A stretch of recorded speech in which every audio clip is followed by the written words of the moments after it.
The FB Radom Vis 100 M1 is a commercially available version of the current Polish military and law enforcement service pistol.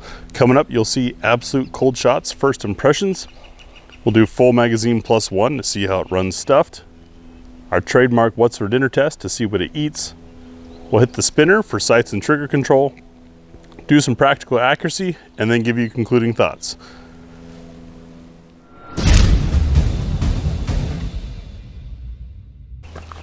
Sorry about the dramatic lighting. I'm out here, as our B channel followers know, at 8 in the morning on a Saturday trying to beat the heat. That also means we've got some long shadows, so pardon a little bit of stylized stuff.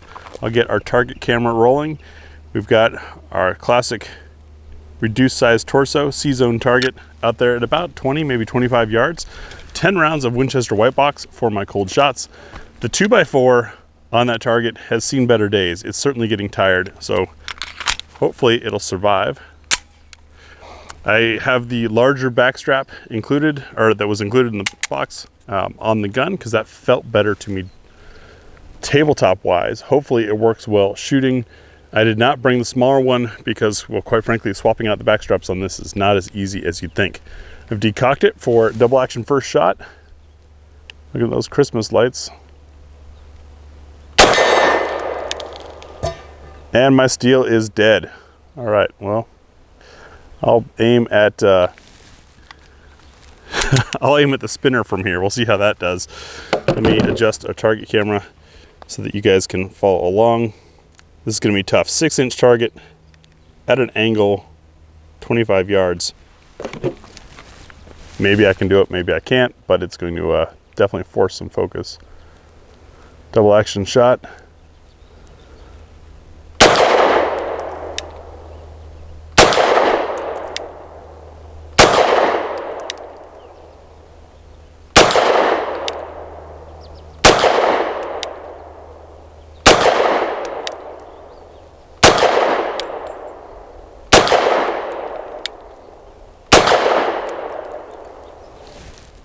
Interesting. Getting an aroma of Eastern European cigarettes coming off this thing, maybe from the factory.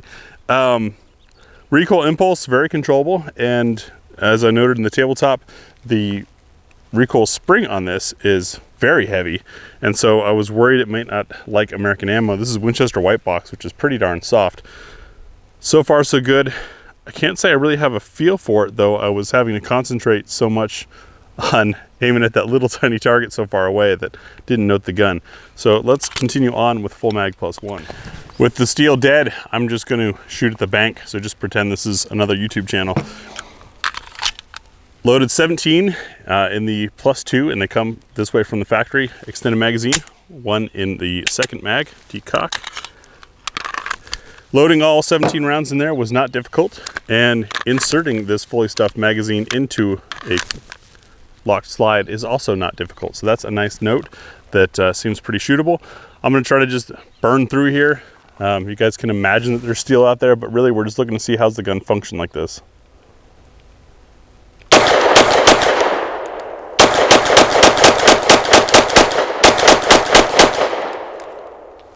No issues. The reset on the trigger definitely forces you to take your time. It's got, as you saw on the tabletop, a little bit longer of a stroke before it's fully reset. And for a Dewey gun, not necessarily a bad thing. It'll take some skill to get quick with it. That was about as fast as I could confirm that I was reset and pull again without going too far. So far. We'll continue on and next see what it eats in What's for Dinner. Thanks to our patrons and Ammo Squared supporters, it's everyone's favorite time, what's for dinner time. As I move past these, you'll see that we go from 65 grain up to 158 grain today. Each round having a different bullet profile. We've got different case materials, the ogives in different locations, different projectile types, quite a wide variety here. The objective is to see, what does the gun eat? Will it feed from slide lock, chamber another round of the same type, and will it lock open on empty? The third round's there to reduce variables. This is not a magazine test, it's a test of compatibility between the ammo and the gun. So it not working is not a fail of one or the other, merely the combination thereof. If you guys are curious about trying any of this stuff in your own gun, Check out the link to the article over on gbgunsdepot.com. We link to this stuff where we can find it. Keep in mind, we've had some of this for quite some time. This will definitely be an interesting one. Got the target camera fired up. We're 7 yards away, and each of those circles is about 2 inches. Our lightest load, 65 grains, is the ARX Inceptor. This is the polymer screwdriver tip looking thing. And I'm going to decock for each of these to get that double action down. So first shot will be double action.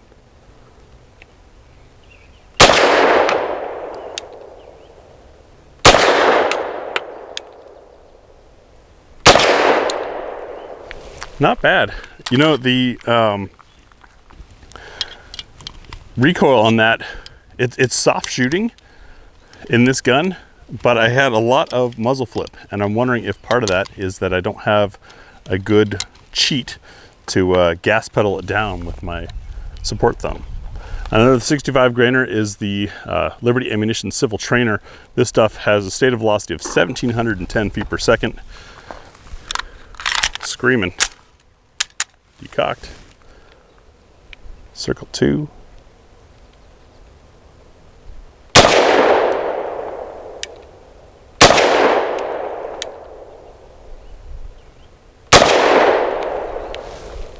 No issues. So it seems that my concerns were incorrect about the stiff recoil spring in these. Both of those rounds were very comfortable to shoot. This pistol seems to be soaking up a lot of the recoil, still getting that flippiness in the nose. Next we have some Fiocchi 100 grain frangible ammunition. Don't know if this stuff's still on the market. I just stumbled across it the other day while going through inventory. Circle 3.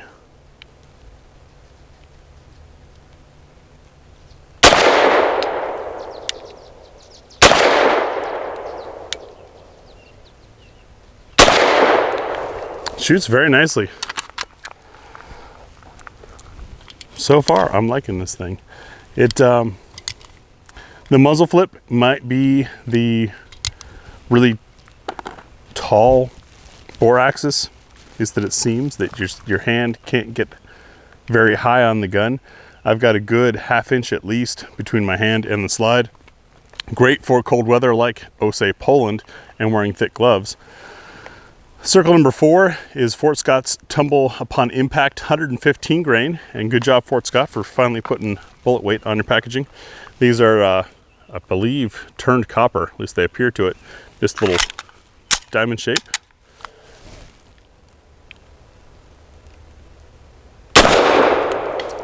These have more recoil.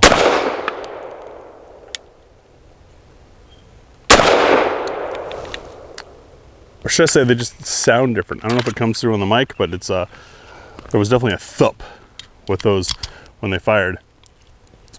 One shot that went a little wild, maybe that's me.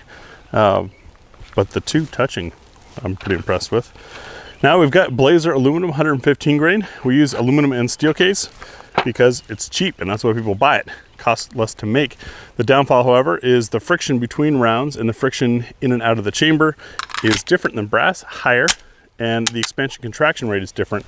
So some guns don't like it. Recently had a guy really hate on me for doing a deeper dive on the aluminum.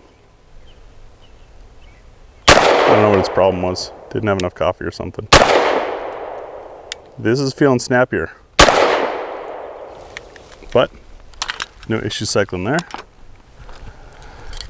Our next load is going to be Wolf 115 grain steel case. Same story as the aluminum. Don't know if we'll be seeing much of that on the market anymore. For circle number 6.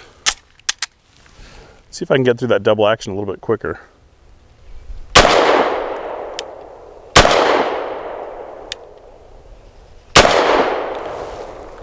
No issues.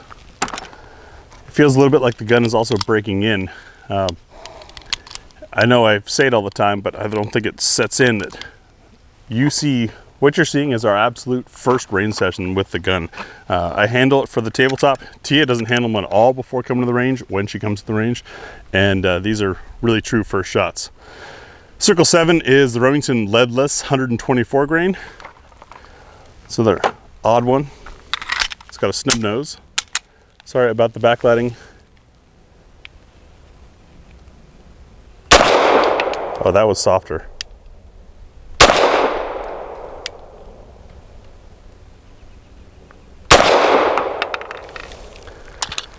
It's a nice shooting gun. I swear I can feel the thing cycling. Like it's got a real slow slide, and that can be a good thing if you like to ride the recoil, engaging multiple targets, things like that, to know one of the next and move with the rhythm of the gun. I think that'd be very easy to do with this pistol. Circle number 8 is Federal 138 grain. This is their Syntech Defense synthetic jacketed hollow point, the blue stuff. It's a fragmenting hollow point.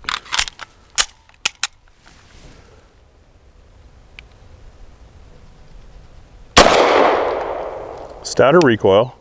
And I hope it's coming through in camera. I am getting a lot of muzzle ride with each shot, but it's not unpleasant.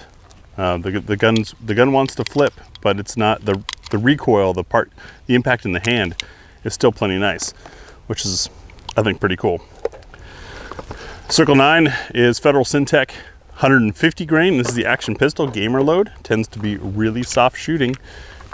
Is it going to be too soft for the V's? We'll have to find out.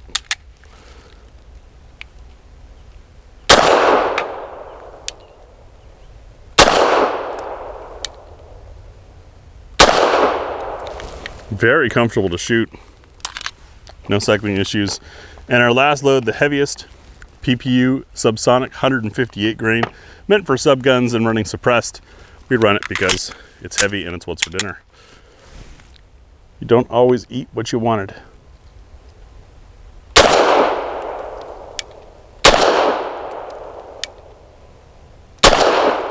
That one shot a little wilder, but no issues cycling. Aside from that muzzle flip, this has been pretty fun to shoot so far. Let's see how it does on this. We are 13 yards back from our 6-inch Titan Great Outdoors spinner target. This is used for sights and trigger control because as I hit it, it starts moving. The more I hit it and better I hit it, the faster it moves, the harder it is to land the next shot, making sights and trigger control very important. I've got 115 grain Winchester white box. I'm standing beside the camera, and I'm going to start this first one on double action.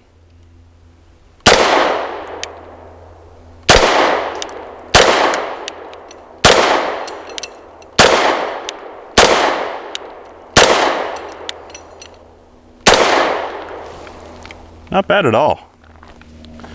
That was easier than expected. The forced delay, thanks to the reset of this thing, is not that bad. You kind of learn to fire, release, fire, release, fire, release.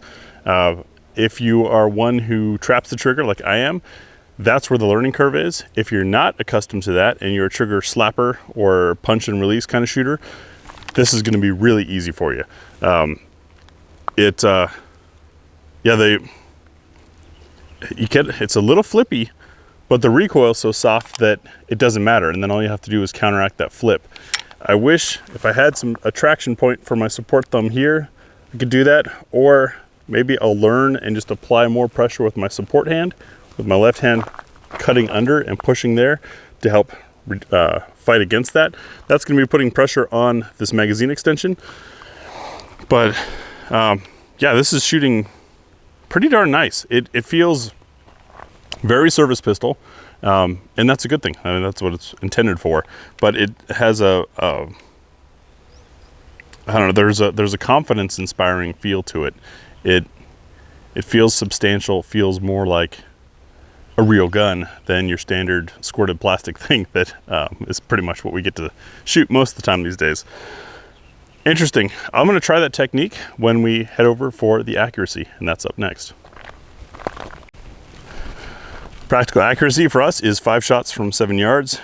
Get the target camera fired up, shooting at the left circle square.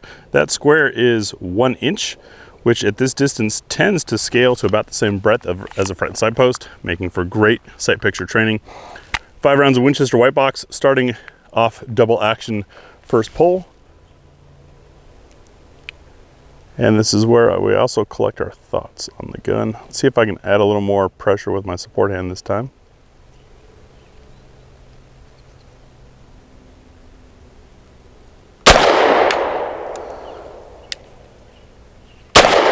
That does seem to help with the muzzle flip. If I can just get my eyes to cooperate.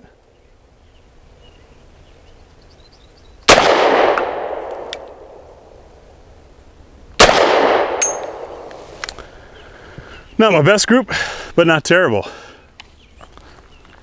Concluding thoughts on the Vis 100 M1. I like this thing. I feel very fortunate to have my hands on one, because this is probably going to be one of those things that turns into an obscure object of desire collector piece in the near future.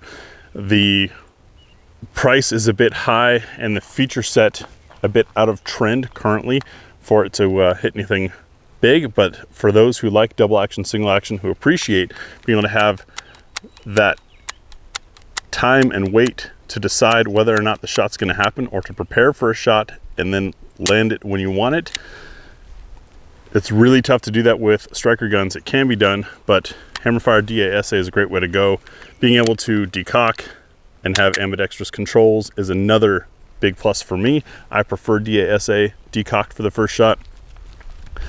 But I think, as I've said before, the overall feel of this thing is just duty grade service gun. And I mean, that's what it's meant for. That's what it feels like. It's really pleasant to shoot. If more magazines become available, it wouldn't be a bad gun to run at a high round count course, because it's very comfortable to shoot. The little bit of muzzle flip can be countered with technique. Applying that extra support hand pressure underneath certainly helped. Now, I'm not used to doing that, so it's adding some strain, but it's something that if you train with, or something you already do, it's certainly going to be easy for you. Cool piece. If you can afford one and you're into this kind of thing, I'd say grab them while you can. You never know, especially with imports, when things are going to disappear. And the Polish government goes back and forth between friendly to the US and not. Little known fact, but our recent Europe trip had actually been planned a few years prior and had to be canceled because of COVID, and then canceled again because we were going to fly in through Warsaw, and Poland suddenly enacted a policy that no US persons were allowed in Poland. Don't know why. That's way up politics. It was sort of a sanction on America, if you will. So cool that Arms of America and Atlantic Firearms makes these available to Americans while they can. I'd say if you want one, grab it. It's not going to rock your world in any way, but it's certainly a solid pistol. Thanks for watching.